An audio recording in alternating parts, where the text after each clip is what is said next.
So Adonis is whining. Okay, he says that I'm accusing everyone of being racist, sexist, etc. Has told a 100-year-old veteran shedding tears over how America is not the country today that he fought for, that he should have fought for the Germans. I did not say the Germans, I said the Axis powers, of which the Germans were only one country, number one. Number two, the values that the Axis powers stood for were virtually the same values stood for in the United States of that time. If he wanted the United States to remain the United States, he should have supported the Anglo-German values that were embraced both by the Axis powers and by the United States at the time. Okay? Now, I'm going to get into this because a lot of people don't understand. The Axis powers were a multiracial, multi-ethnic, multicultural alliance of countries that were fighting against communism. So, what Adonis is saying here is that he is anti-American and pro-communist. That's what he's actually saying. So, we're going to skip, because you have to understand, not only, this is the thing, what I said he should have defected to the Axis, and I was half joking. Not only do people like GLR agree with me, but George S. Patton, the head of the Allied forces, agrees with me and stated, quote, "We have defeated the wrong enemy." Now, what is my opinion on U.S. involvement in World War II? My opinion for U.S. involvement in World War II was that at first, we should have initially done nothing and just let Germany and the Soviet Union annihilate each other. That's what we should have done from the get-go. I have no love for the old world. I don't care about Europe. You morons care for Europe. I don't care for Europe. Okay? It doesn't matter to me that England made a bad promise to Poland. That doesn't mean that the United States should get involved in a war and ally ourselves with our former enemy, Great Britain. I don't care. Okay? That's you people that care about crap like that. No matter what, the United States would have come out on top. But instead, we involved ourselves in a war that we didn't need to involve ourselves in, and rebuilt all of Europe and all of Asia and forgave the debts which bit us in the ass. That's what we did as a country. In my opinion, we shouldn't have been involved on either side. But Adonis wants to pearl clutch over, I said that this guy should have fought for the Germans. And again, no, I said the Axis powers. Now he's telling me I'm never going to score and I'm a valor-stealing loser who dropped out of boot camp and now talks to real veterans like this. Number one, Adonis is a pencil-necked dork. Okay, this is the thing. I attempted to join the service and I couldn't get in due to my mental health history.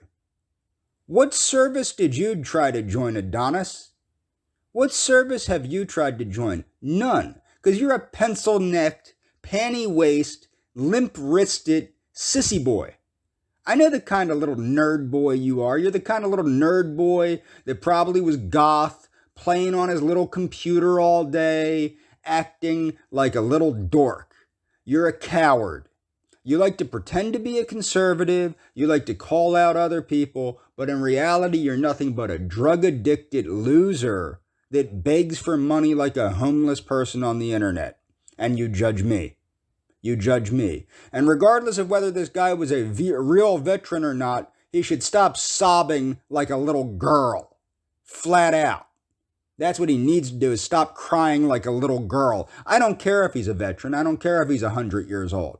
He needs to stop crying like a little girl. The reason this country is the way this country is because of his generation giving into multiculturalism. Because they didn't want to look like the Germans, so they embraced multiculturalism and all this other horse shit. His generation did that. And then it got out of hand in the 60s. So if he wants to stop sobbing like a little girl, maybe he needs to man up and recognize the fault that his generation had by basically doing nothing but enabling the very things that caused the mass immigration of people so recklessly divergent from the founding stock of this nation that it has caused the country to become like the country is today, and has caused rampant liberalism, and has caused the rampant infestation of our republic by things like cultural Marxism. Now I'm going to move on.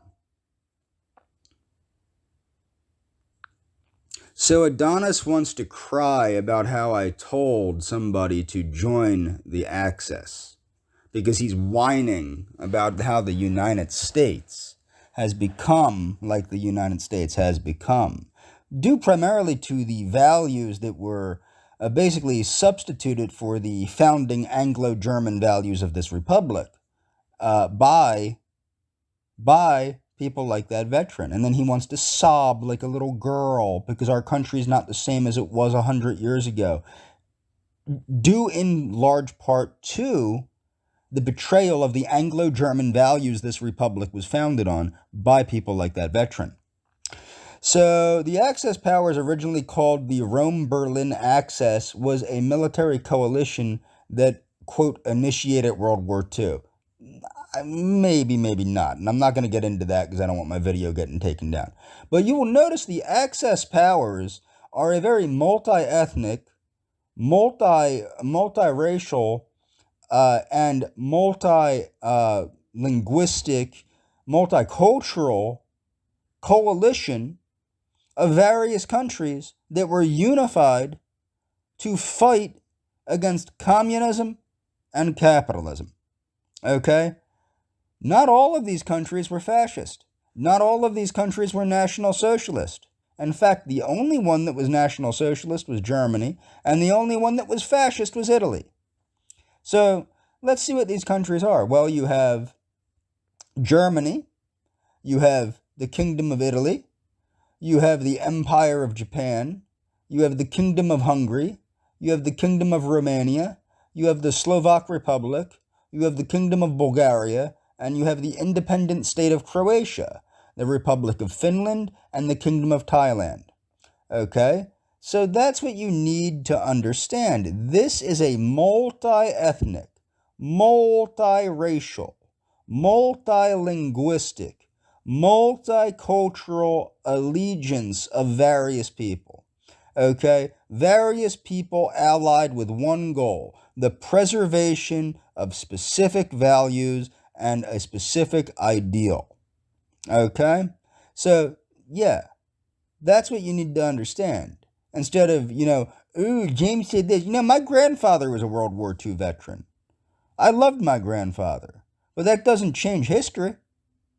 And if my grandfather my grandfather wouldn't start sobbing like a little girl, because that wasn't how my grandfather was. But I'm going to move on, because I want to show that to you. Multi-ethnic, multiracial, multicultural. Now we're going to take a look at the Allied forces. Now the Allied forces, which are the side of the United States, okay, now I want to point this out. Great Britain was a member of the Allied forces. Okay, Great Britain. Great Britain was responsible, under Winston Churchill, of systematically murdering through starvation millions of Bengalis in India. The Soviet Union was a member of the Allied forces, responsible for starving millions of Ukrainians in the Holodomor.